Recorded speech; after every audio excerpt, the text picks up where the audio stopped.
नमस्कार, मैं डॉक्टर विकास कुमार, प्रिंसिपल सनातन धर्म इंटर कॉलेज मीरापुर, जिला मुजफ्फरनगर ऑनलाइन क्लासेस में आप सभी का अभिनंदन करता हूं। मैं आज कक्षा 10 के छात्र छात्राओं के लिए भौतिक विज्ञान विषय अध्याय विद्युत धारा के चुंबकीय प्रभाव के अंतर्गत विद्युत मोटर, विद्युत चुंबकीय प्रेरण, फ्लेमिंग के बाएं हाथ का नियम आदि विषयों पर आपसे चर्चा करूंगा। अपने पहले लेक्चर में मैंने चुंबक, चुंबकीय क्षेत्र आदि विषयों पर आपसे चर्चा की थी। जैसा कि मैंने बताया था कि अगर हम चुंबक को सुरंतापूर्वक लटका दें तब वह हमेशा उत्तर दक्षिण दिशा में ठहरती है। पोरेस्टेट के प्रयोग के बारे में हमने बात की थी कि जब किसी धारावाही चालक में हम धारा प्रवाहित करते हैं तब उसके चारों ओर चुंबकीय क्षेत्र उत्पन्न हो जाता है। उसी क्रम में मैं आज एक क्रियाविधि से, क्रियाकलाप से अपना लेक्चर आरंभ करता हूं। यह मैंने एक एपी एल्यूमिनियम की रॉड ली, छड़, एल्यूमिनियम की एक छड़ ली और उस छड़ को दो चालक तारों की सहायता से एक ऊर्ध्वाधर स्टैंड पर लटकाया और एबी को क्षैतिज रखा कि एबी क्षैतिज रहे। इन दोनों चालक तारों का संबंध कुंजी और एक बैटरी से कर दिया। कुंजी लगाने पर परिपथ में धारा प्रवाहित होने लगेगी क्योंकि यह एक बंद परिपथ है और धारा बी से ए की ओर प्रवाहित होगी। एल्यूमिनियम की छड़ को मैंने एक चुंबक के दो ध्रुव, उत्तरी ध्रुव और दक्षिणी ध्रुव के बीच लटका दिया। छड़ क्षैतिज है और चुंबक के द्वारा उत्पन्न चुंबकीय क्षेत्र ऊर्ध्वाधर है जिसकी दिशा उत्तरी ध्रुव से दक्षिणी ध्रुव की ओर है, ऊपर की ओर है। जैसे ही हम यह व्यवस्था करते हैं, इस एल्यूमिनियम की छड़ को चुंबक के बीच लटकाते हैं और छड़ में धारा प्रवाहित करते हैं, तब यह छड़ एक ओर को बाईं ओर को विस्थापित होने लगती है। ऐसा लगता है कि जैसे इस छड़ पर इस चुंबक के कारण बाईं तरफ को एक बल लग रहा हो। यदि हम बैटरी की ध्रुवता बदल दें, धन की जगह ऋण और ऋण की जगह धन सिरा ले लें, तब परिपथ में धारा की दिशा बदल जाती है। जो धारा बी से ए की ओर बह रही थी वह धारा ए से बी की ओर बहने लगेगी। इस स्थिति में जब हम दोबारा छड़ में धारा प्रवाहित करते हैं तब हम यह पाते हैं कि यह छड़ पहले से विपरीत दिशा में विक्षेपित होने लगती है। अर्थात धारा की दिशा बदलने पर छड़ एपी का जो मूवमेंट है, छड़ एपी में जो विक्षेप होने की दिशा है वो बदल जाती है। इससे हम कह सकते हैं कि छड़ पर लगने वाला बल धारा की दिशा पर निर्भर करता है, धारा पर निर्भर करता है। धारा की प्रबलता जितनी ज्यादा होगी, विक्षेप भी ज्यादा होगा। अब हम दूसरा एक प्रयोग करके देखते हैं कि हम धारा की दिशा नहीं बदलते हैं बल्कि अपने चुंबक के ध्रुव बदल देते हैं। दक्षिण ध्रुव को नीचे रख देते हैं, उत्तरी ध्रुव को ऊपर रख देते हैं। जो चुंबकीय क्षेत्र की दिशा नीचे से ऊर्ध्वाधर ऊपर की ओर थी वो दिशा नीचे की ओर हो जाएगी। तब भी हम देखेंगे कि छड़ में विस्थापन की दिशा बदल जाएगी। इस प्रकार हम यह कह सकते हैं कि किसी भी धारावाही चालक पर लगने वाले बल की दिशा चालक में बहने वाली धारा की दिशा और चालक जिस चुंबकीय क्षेत्र में रखा है उसकी दिशा पर काफी हद तक निर्भर करती है। चालक पर आरोपित बल की दिशा, विद्युत धारा की दिशा और चुंबकीय क्षेत्र की दिशा दोनों पर निर्भर करती है। प्रयोग द्वारा यह देखा गया कि छड़ में विस्थापन उस समय अधिकतम होता है जब विद्युत धारा की दिशा चुंबकीय क्षेत्र की दिशा के लंबवत होती है। अब इस बल की दिशा को मापने के लिए कि चालक छड़ है, मैंने धारा उसमें प्रवाहित की, चुंबकीय क्षेत्र में रखा, धारा की दिशा बदल दी, चुंबकीय क्षेत्र की दिशा बदल दी और धारा की दिशा और चुंबकीय क्षेत्र की दिशा बदलने पर बल की दिशा बदल गई, तो बल किस दिशा में लगेगा इसे जानने के लिए फ्लेमिंग ने एक नियम दिया जिसे फ्लेमिंग के बाएं हाथ का नियम कहा गया। फ्लेमिंग के नियम के अनुसार यदि हम अपने बाएं हाथ के अंगूठे के पास की दो अंगुलियों को इस प्रकार परस्पर लंबवत रखें कि तर्जनी उंगली चुंबकीय क्षेत्र की दिशा को व्यक्त करे, मध्यमा उंगली चालक में बहने वाली धारा की दिशा को व्यक्त करे, तब अंगूठा चालक पर लगने वाले बल की दिशा को व्यक्त करेगा।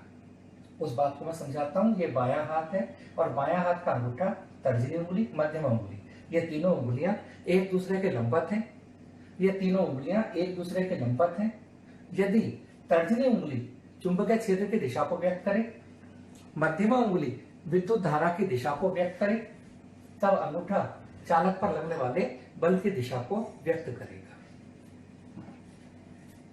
फ्लेमिंग के बाएं हाथ का नियम। अपने बाएं हाथ की तर्जनी, मध्यमा तथा अंगूठे को इस प्रकार फैलाइए कि ये तीनों एक दूसरे के परस्पर लंबवत हों। यदि तर्जनी उंगली चुंबकीय क्षेत्र की दिशा और मध्यमा चालक में प्रवाहित विद्युत धारा की दिशा की ओर संकेत करे, तब अंगूठा चालक की गति की दिशा अर्थात चालक पर आरोपित बल की दिशा को व्यक्त करेगा। इसी क्रम में मैं एक आंकिक प्रश्न लेता हूं कि एक इलेक्ट्रॉन है और वो इलेक्ट्रॉन चुंबकीय क्षेत्र में प्रवेश करता है और उस इलेक्ट्रॉन पर बल किस दिशा में लगेगा। जैसे यह एक चुंबकीय क्षेत्र की दिशा है, बाएं से दाईं ओर इलेक्ट्रॉन नीचे की ओर जा रहा है और हमारा प्रश्न है इलेक्ट्रॉन पर आरोपित बल की दिशा क्या होगी, दाईं ओर, बाईं ओर, कागज से बाहर की ओर आते हुए, कागज में भीतर की ओर जाते हुए। इसकी हम बात करते हैं। हम फ्लेमिंग के बाएं हाथ का नियम यहां लगाते हैं। फ्लेमिंग के बाएं हाथ के नियम के अनुसार मुझे अपने बाएं हाथ के अंगूठे और पास की दो अंगुलियों को परस्पर लंबवत रखना है। इलेक्ट्रॉन नीचे को जा रहा है। धारा की दिशा इलेक्ट्रॉन की दिशा के विपरीत होती है। अगर इलेक्ट्रॉन नीचे को जा रहा है तब धारा निश्चित रूप से ऊपर की ओर होगी, तो मुझे अपनी मध्यमा उंगली को ऊपर की ओर रखना होगा। मैंने अपनी मध्यमा उंगली को ऊपर की ओर रखा क्योंकि इलेक्ट्रॉन नीचे को जा रहा है, धारा ऊपर की ओर बहेगी। तर्जनी उंगली मुझे चुंबकीय क्षेत्र की दिशा में रखनी है। मैंने चुंबकीय क्षेत्र की दिशा में रखी। आप देखिए मेरा अंगूठा बोर्ड के तल के लंबवत भीतर की ओर है, तो इसका आंसर निश्चित रूप से डी होगा और इलेक्ट्रॉन पर बल कागज में भीतर की ओर जाते हुए लगेगा और इलेक्ट्रॉन भीतर की ओर को ही विक्षेपित होगा। एक और मैं एग्जाम्पल लेता हूं। यह एक धारावाही कुंडली है, आयताकार, और इस कुंडली में भुजा AB में A से B की ओर धारा बह रही है, CD में C से D की ओर धारा बह रही है और चुंबकीय क्षेत्र की दिशा N से S की ओर है। मैं जानना चाहता हूं कि भुजा AB पर बल किस दिशा में लगेगा, भुजा CD पर बल किस दिशा में लगेगा। इसके लिए मैं फिर से फ्लेमिंग के बाएं हाथ के नियम की ओर जाऊंगा। तर्जनी उंगली चुंबकीय क्षेत्र की दिशा, मध्यमा उंगली धारा की दिशा और अंगूठा बल की दिशा को व्यक्त करेगा। मैं मध्यमा उंगली को पहले धारा की दिशा में रखता हूं। धारा ऊपर की ओर है, मैंने ऊपर की ओर रखा। तर्जनी उंगली को चुंबकीय क्षेत्र की दिशा में रखता हूं, तो मैंने तर्जनी उंगली को चुंबकीय क्षेत्र की दिशा में रखी। तर्जनी उंगली चुंबकीय क्षेत्र की दिशा में, मध्यमा उंगली धारा की दिशा में ऊपर की ओर, तो मेरा अंगूठा नीचे की ओर जा रहा है। इस प्रकार भुजा AB पर बल तल के लंबवत नीचे की ओर लगेगा। अगर मैं भुजा CD पर बात करूं, मध्यमा उंगली धारा की दिशा, तर्जनी चुंबकीय क्षेत्र की दिशा, अंगूठा बाहर की ओर आ रहा है, तो भुजा CD पर बल बाहर की ओर लगेगा, ऊपर की ओर लगेगा। अगर मैं इस कुंडली को चुंबकीय क्षेत्र में इस प्रकार रख दूं, तब भुजा AB नीचे की ओर जाने का प्रयास करेगी और भुजा CD ऊपर की ओर आने का प्रयास करेगी। भुजा BC पर कोई बल कार्य नहीं करेगा क्योंकि भुजा BC चुंबकीय क्षेत्र के समानांतर है।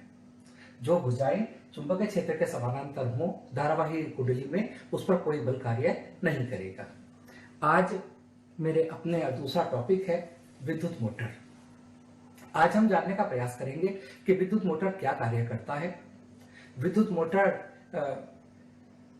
का उपयोग कहां कहां पर है, इसका हम प्रयास करेंगे। विद्युत मोटर है क्या?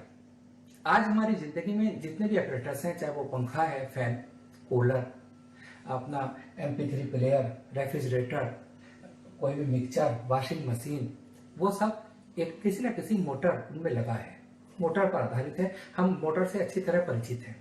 विद्युत मोटर एक ऐसी युक्ति है जो विद्युत ऊर्जा को यांत्रिक ऊर्जा में परिवर्तित करता है, जो विद्युत ऊर्जा को यांत्रिक ऊर्जा में परिवर्तित करता है। अपना डेफिनेशन जानने से पहले मैं आपको एक छोटी सी एग्जांपल देना चाहता हूं। यह एक आम एपरेटस है जो आप हमारे किसानों के सभी के घर में रहता है। यह है कुट्टी काटने की मशीन। इसमें दो ब्लेड लगे होते हैं, बड़े ब्लेड, और एक ये लकड़ी का डंडा है।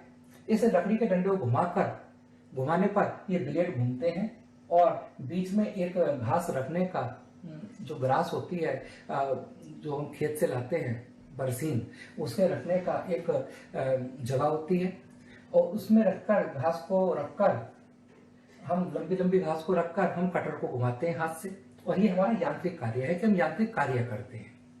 किंतु यदि आज के आधुनिक युग में हम इसमें एक मोटर लगा दें तो मोटर लगाने से आपने देखा होगा हमारा जो हम कार्य खुद स्वयं करते हैं यांत्रिक कार्य, वो बच जाता है, और बल्कि वो यांत्रिक कार्य मोटर करती है। मोटर कब करेगा? जब उसमें करंट पास होगा। अर्थात मोटर एक ऐसी युक्ति है जो एक विद्युत ऊर्जा को यांत्रिक ऊर्जा में कन्वर्ट करता है। गर्मी जाता है मैं अभी अगर फैन अपने हाथ से चलाऊं तो ये यांत्रिक कार्य है, परंतु यहीं पर अगर मैं एक मोटर लगा दूं तो क्या होगा? वो एक पंखा घूमता रहेगा, तो उससे क्या होगा? वो मोटर ये ऐसा होगा कि विद्युत ऊर्जा को यांत्रिक ऊर्जा में कन्वर्ट कर देगी। विद्युत मोटर को समझने से पहले हम एक रेखा चित्र पर जाते हैं। विद्युत मोटर में चुंबक के दो ध्रुव लेने होते हैं, उत्तरी ध्रुव और दक्षिण ध्रुव। जबकि मैंने अपने पहले अध्याय में बताया था कि चुंबक के अकेले ध्रुव का कोई अस्तित्व नहीं होता है। एक चुंबक का उत्तरी ध्रुव लेते हैं, दूसरी चुंबक का दक्षिण ध्रुव लेते हैं, और उन दोनों ध्रुवों के बीच एक आयताकार कुंडली, चालक तार की आयताकार कुंडली ABCD रख देते हैं। आयताकार कुंडली इस प्रकार की होती है कि उसकी दो भुजाएं AB और CD, या कोई सी भी दो भुजाएं चुंबकीय क्षेत्र की दिशा के लंबवत हों, और वह कुंडली इन दोनों ध्रुवों के बीच घूमने के लिए स्वतंत्र हो। अगर वो घूम सके उनके बीच। तार ABCD की जो दोनों भाग हैं, यह कुंडली दो अर्ध वलय, उन्हें विभक्त वलय बोला जाता है, दो विभक्त वलय P और Q से जुड़े होते हैं। P और Q दो विभक्त वलय हैं। एक वलय के आधे भाग, दो भाग, वो दोनों विभक्त वलय एक धुरी पर जुड़े होते हैं। धुरी आपने देखा होगा, पंखे के बीच में भी एक धुरी होती है, उस धुरी से ही पंखे के ब्लेड जुड़े होते हैं, और वो आज हम बताएंगे कि वो ब्लेड घूमते क्यों हैं। जैसे ही हम स्विच ऑन करते हैं वो ब्लेड घूमते क्यों हैं। मैंने बताया आयताकार कुंडली के दो सिरे दो विभक्त वलय P और Q से जुड़े होते हैं। ये दोनों विभक्त वलय एक धुरी से जुड़े होते हैं, रॉड से, शैफ्ट भी बोलते हैं। रॉड के घूमने पर ये विभक्त वलय घूमते हैं। अगर मैं रॉड को दक्षिणावर्त या वामावर्त, क्लॉकवाइज या एंटी क्लॉकवाइज रोटेट हम करें, तब ये विभक्त वलय भी घूमते हैं, और विभक्त वलय के घूमने पर यह कुंडली भी घूमती है। ये दोनों विभक्त वलय दो बुरुश से जुड़े होते हैं, X और Y, ग्रेफाइट के बुरुश। ये बुरुश विभक्त वलय से जुड़े नहीं होते हैं, बल्कि ये दोनों बुरुश विभक्त वलय को स्पर्श करते हैं। स्पर्श करने में और जुड़ने में एक अंतर है। स्पर्श करने का अर्थ यह है कि ये दोनों बुरुश X और Y विभक्त वलय के साथ घूमेंगे नहीं। स्पर्श करने का अर्थ यह है कि अगर P में करंट होगा तो वो X में आ जाएगा बुरुश में, और X में करंट होगा तो P में चला जाएगा। एक दूसरे को स्पर्श करते हुए जाते हैं। और विभक्त वलय के जो अंदर का भाग है वो इंसुलेटर होता है, कुचालक होता है, उसमें धारा प्रवाहित नहीं होती है। ये बुरुश X और Y एक बैटरी और एक कुंजी से जुड़े होते हैं। इनके द्वारा, बैटरी के द्वारा जब हम धारा प्रवाहित करते हैं, तब बैटरी के द्वारा धारा प्रवाहित करते हैं, तब वह धारा बुरुश X में जाती है, बुरुश Y में जाती है, और X और Y से होती हुई दोनों विभक्त वलय P और Q में जाएगी, और विभक्त वलय से होती हुई कुंडली में जाती है। इस प्रकार ये दो परिपथ हैं। एक परिपथ विभक्त वलय से जुड़ी हुई ऊपर कुंडली, और दूसरा परिपथ X और Y के बीच जुड़ी हुई बैटरी और कुंजी। और ये दोनों परिपथ एक दूसरे को बुरुश और विभक्त वलय के स्पर्श होने पर एक दूसरे से जुड़ जाते हैं। इस प्रकार अब हमें यह दिखाना है कि मोटर कार्य किस प्रकार करती है। कार्य दिखाने से पहले मैं इनके मोटर के विभिन्न भाग को फिर से बताना चाहता हूं। विद्युत मोटर का सिद्धांत क्या है? विद्युत मोटर का सिद्धांत क्या है? ये विद्युत मोटर का सिद्धांत कि जब यह कुंडली है, इस धारावाही कुंडली को जब चुंबकीय क्षेत्र में रखा जाता है तो धारावाही कुंडली की भुजाओं पर एक बल लगता है और धारावाही कुंडली की भुजाओं पर बल लगने से एक बलयुग्म उत्पन्न होता है और वह बलयुग्म इस कुंडली को घुमाने का प्रयास करता है। क्योंकि यह कुंडली घूमने के लिए स्वतंत्र है, तब यह कुंडली चुंबकीय ध्रुवों के बीच घूमने लगती है। जब चुंबकीय क्षेत्र में किसी कुंडली को रखकर धारा प्रवाहित की जाती है, तब कुंडली पर एक बलयुग्म कार्य करता है जो कुंडली को इसकी अक्ष पर घुमाने का प्रयास करता है। यदि कुंडली ऊर्ध्वाधर अक्ष के चारों ओर घूमने के लिए स्वतंत्र है और कुंडली का तल चुंबकीय क्षेत्र के समांतर है, तब वह बलयुग्म कुंडली को चुंबकीय क्षेत्र में सतत घुमाता रहेगा। विद्युत मोटर के मुख्य भाग। विद्युत मोटर में विद्युत रोधी तार की एक आयताकार कुंडली ABCD होती है। यह कुंडली किसी चुंबकीय क्षेत्र के दो ध्रुवों के बीच इस प्रकार रखी होती है कि इसकी भुजाएं AB तथा CD चुंबकीय क्षेत्र की दिशा के लंबवत रहे। आप देखिए, ये दो ध्रुव, इनके बीच एक आयताकार कुंडली रखी है और दो भुजाएं AB और CD चुंबकीय क्षेत्र की दिशा के लंबवत हैं, क्योंकि चुंबकीय क्षेत्र की दिशा N से S की ओर है और भुजा BC चुंबकीय क्षेत्र की दिशा के समांतर है और यह कुंडली चुंबक के बीच घूमने के लिए स्वतंत्र है। दूसरा पार्ट मैंने बताया था कि कुंडली के दो सिरे विभक्त वलय के दो अर्ध भागों P और Q से जुड़े होते हैं। जैसे ये P और एक ये Q, ये कुंडली जुड़ी होती है और P और Q एक धुरी पर जुड़े होते हैं। इन अर्ध भागों की भीतरी सतह विद्युत रोधी होती है तथा धुरी से जुड़ी होती है। P तथा Q के बाहरी सिरे क्रमशः दो स्थिर चालक ब्रश X और Y से स्पर्श करते हैं।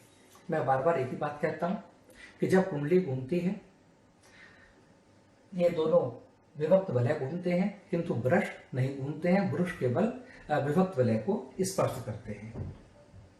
अब हम कार्यविधि पर आते हैं कि भुजा AB पर किस प्रकार किस दिशा में बल लगता है। आप ये देखिए ध्यान से, ये भुजा AB है और भुजा AB में ऊपर की ओर धारा बह रही है। चुंबकीय क्षेत्र की दिशा N से S की ओर है। मैं बताने का प्रयास करता हूं कि भुजा AB पर बल किस दिशा में लगेगा।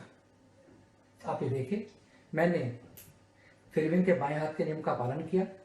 फ्लेमिंग के बाएं हाथ के नियम के अनुसार मैं अपनी मध्यमा उंगली को धारा की दिशा में रखता हूं, तर्जनी उंगली को चुंबकीय क्षेत्र की दिशा में रखता हूं, तब मैं पाता हूं कि मेरा अंगूठा भीतर की ओर है। इस प्रकार जब मैं इस कुंडली ABCD को, जैसा कि पहले चित्र में मैंने दिखाया था, मैं इस ABCD कुंडली को चुंबक के बीच रखता हूं, तो भुजा AB पर भीतर की ओर बल लगता है और भुजा AB नीचे की ओर जाने का प्रयास करेगी, बल्कि नीचे की ओर जाएगी। और अगर भुजा CD की बात करूं, मध्यमा उंगली धारा की दिशा में, तर्जनी उंगली चुंबकीय क्षेत्र की दिशा में, तो मेरा अंगूठा ऊपर की ओर आ रहा है और भुजा CD ऊपर की ओर आने का प्रयास करेगी। इस प्रकार भुजा AB पर आरोपित बल इसे अधोमुखी धकेलता है, जबकि भुजा CD पर आरोपित बल इसे ऊपर की ओर धकेलता है। इस प्रकार किसी अक्ष पर घूमने के लिए स्वतंत्र कुंडली तथा धुरी वामावर्त घूर्णन करते हैं। आधे घूर्णन के बाद क्या होगा? भुजा AB की जगह भुजा CD आ जाएगी और CD की जगह AB आ जाएगी। अब आप देखिए, भुजा CD, अब क्या होगा? अब फिर से आप अगर बल देखेंगे तो फिर से वही स्थिति होगी, धारा ऊपर की ओर, चुंबकीय क्षेत्र, तो भुजा CD नीचे की ओर जाने का प्रयास करेगी और भुजा AB ऊपर की ओर। अर्थात भुजा CD जो पहले ऊपर की ओर आ रही थी, अब भुजा CD नीचे की ओर जाने का प्रयास करेगी और भुजा AB ऊपर की ओर, और परिपथ में जो धारा है उसकी दिशा DCBA के अनुदिश दिशा प्रवाहित होगी। पहले धारा ए बी सी डी दिशा में जा रही थी और अब धारा डी सी बी ए दिशा में धारा प्रवाहित होगी। वह युक्ति जो परिपथ में विद्युत धारा के प्रवाह को उत्क्रमित कर देती है उसे दिक् परिवर्तक कहते हैं। विद्युत मोटर में विभक्त वलय दिक् परिवर्तक का कार्य करते हैं, क्योंकि ये जो विभक्त वलय हैं ये विद्युत धारा के प्रवाह को, विद्युत धारा की दिशा को बदल देते हैं। पहले आधे चक्र में धारा एबीसीडी और दूसरे आधे चक्र में धारा जो है वो उससे विपरीत दिशा में प्रवाहित हो रही है। अतः कुंडली लास्ट में क्या होता है, जैसा एक चक्र में हुआ वैसा ही अन्य चक्रों में होता रहता है और अतः कुंडली तथा धुरी उसी दिशा में अब आधा घूर्णन और पूरा कर लेते हैं। प्रत्येक आधे घूर्णन के पश्चात विद्युत धारा के उत्क्रमणित होने का क्रम दोहराता रहता है, जिसके फलस्वरूप कुंडली तथा धुरी का निरंतर घूर्णन होता रहता है। इस प्रकार विद्युत ऊर्जा का यांत्रिक ऊर्जा में कन्वर्जन परिवर्तन हो जाता है। आज का मेरा दूसरा टॉपिक है विद्युत चुंबकीय प्रेरण। अब ये विद्युत चुंबकीय प्रेरण क्या है, किसने इसकी खोज की? इनका सबसे सर्वप्रथम अध्ययन 1831 में माइकल फैराडे ने किया। फैराडे की इस खोज ने किसी गतिशील चुंबक का उपयोग किस प्रकार विद्युत धारा उत्पन्न करने के लिए किया जा सकता है बताया। वैज्ञानिक क्षेत्र को एक नई दिशा प्रदान की। माइकल फैराडे, जिन्होंने एक स्कूली शिक्षा भी नहीं प्राप्त की थी, बहुत कम उम्र में इन्होंने पढ़ाई छोड़ दी और पढ़ाई छोड़ने के बाद माइकल फैराडे बुक बाइंडिंग, जो आप अपनी किताबों पर जिल्द चढ़ाने जाते हैं बाजार में, बुक बाइंडिंग का कार्य ये माइकल फैराडे करने लगे। परंतु विज्ञान के प्रति इनकी लगन, एक महान वैज्ञानिक डेवी का इन्हें व्याख्यान सुनने का अवसर प्राप्त हुआ। उन व्याख्यान को इन्होंने क्रमबद्ध किया और उसकी बाइंडिंग करके इन्होंने डेवी को भेज दी। वहां से इन्हें एक लैब में कार्य करने का अवसर प्राप्त हुआ और इन्होंने पूरे विश्व को एक नई दिशा ही दे दी। इन्होंने बताया कि किसी गतिशील चुंबक का उपयोग हम विद्युत धारा उत्पन्न करने के लिए कर सकते हैं। इन्होंने विद्युत क्षेत्र और चुंबकीय क्षेत्र के लिए महान कार्य किए। उसी के क्रम में विद्युत चुंबकीय प्रेरण क्या है, हम उसी को समझने का आपको प्रयास करते हैं। हमने एक कुंडली ली और एक धारावाही कुंडली और चुंबक के बीच आपेक्षिक गति कराई। जब किसी कुंडली और चुंबक के बीच आपेक्षिक गति होती है, आपेक्षिक गति का अर्थ है कि हम कुंडली के समीप चुंबक को लाते हैं, चुंबक के किसी भी ध्रुव को लाएं, उत्तरी ध्रुव को पास लाएं या उत्तरी ध्रुव को दूर ले जाएं, या दक्षिण ध्रुव को पास लाएं, दक्षिण ध्रुव को दूर ले जाएं, या चुंबक को स्थिर रखें, कुंडली को पास लाएं, तब हम पाते हैं कि कुंडली से बद्ध, अर्थात जब किसी कुंडली और चुंबक के बीच आपेक्षिक गति होती है तब कुंडली से बद्ध चुंबकीय क्षेत्र में परिवर्तन होने लगता है। कुंडली से संबद्ध चुंबकीय क्षेत्र रेखाओं की संख्या बदलने लगती है। कुंडली में एक प्रेरित विभवांतर उत्पन्न हो जाता है और यदि कुंडली एक बंद परिपथ बनाती है तब कुंडली में धारा बहने लगती है। उस धारा को प्रेरित धारा कहा जाता है और इस घटना को विद्युत चुंबकीय प्रेरण कहा जाता है। अर्थात एक मैंने सर्किट बनाया, एक कुंडली ली, एक चुंबक, और उस कुंडली से मैंने एक धारामापी जोड़ दिया नीचे। धारामापी धारा की दिशा और धारा का परिमाण दोनों को माप सकता है। जैसे ही हम कुंडली को चुंबक के पास लाते हैं, धारामापी विक्षेप होने लगता है। यह माना गया कि जैसे ही कुंडली के पास चुंबक आई, उसमें एक प्रेरित धारा बहने लगती है। जब किसी कुंडली और चुंबक के बीच आपेक्षिक गति होती है तब कुंडली से संबद्ध चुंबकीय क्षेत्र व चुंबकीय क्षेत्र रेखाओं की संख्या में परिवर्तन होने लगता है। फलस्वरूप कुंडली में एक प्रेरित विभवांतर उत्पन्न हो जाता है और कुंडली में एक प्रेरित धारा बहने लगती है। एक हम दूसरी एक्टिविटी करते हैं। अब हमने दो कुंडलियां ली, कुंडली 1, कुंडली 2। उन दोनों कुंडलियों को पास पास रखा। एक कुंडली का संपर्क बैटरी और कुंजी से कर दिया, एक बंद परिपथ बनाया, और दूसरी कुंडली का संपर्क हमने एक धारामापी से कर दिया। जैसे ही एक कुंडली में बहने वाली धारा में परिवर्तन किया, धारा को बढ़ा दिया, धारा कभी बंद कर दी, कभी धारा घटा दी, तो हमने पाया कि दूसरी कुंडली में प्रेरित धारा बहने लगी। ऐसा क्यों हुआ? जब हम किसी दो कुंडलियों को पास पास रखते हैं और किसी एक कुंडली में बहने वाली धारा में परिवर्तन करते हैं, तब समीप रखी दूसरी कुंडली से बद्ध चुंबकीय क्षेत्र में दूसरी कुंडली से संबद्ध चुंबकीय क्षेत्र रेखाओं की संख्या में परिवर्तन होने लगता है। परिवर्तन होने से कुंडली के सिरों के बीच प्रेरित विभवांतर उत्पन्न हो जाता है और कुंडली यदि एक बंद परिपथ बनाती है तब कुंडली में एक धारा बहने लगती है और उस धारा को प्रेरित धारा कहते हैं। जैसे ही प्रथम कुंडली में प्रवाहित विद्युत धारा में परिवर्तन होता है, इससे संबद्ध चुंबकीय क्षेत्र भी परिवर्तित हो जाता है। इस प्रकार द्वितीय कुंडली के चारों ओर की चुंबकीय क्षेत्र रेखाएं भी परिवर्तित हो जाती हैं और द्वितीय कुंडली से संबद्ध चुंबकीय क्षेत्र रेखाओं में परिवर्तन ही उसमें प्रेरित विद्युत धारा उत्पन्न करती है। जब कोई कुंडली अंत में विद्युत चुंबकीय प्रेरण की जो परिभाषा बनती है, जब कोई कुंडली किसी ऐसे क्षेत्र में स्थित होती है जहां समय के साथ चुंबकीय क्षेत्र परिवर्तित हो रहा हो, तब उस कुंडली में एक प्रेरित विद्युत धारा उत्पन्न हो जाती है। इस घटना को विद्युत चुंबकीय प्रेरण कहा जाता है। चुंबकीय क्षेत्र में परिवर्तन दो कारण से हुआ।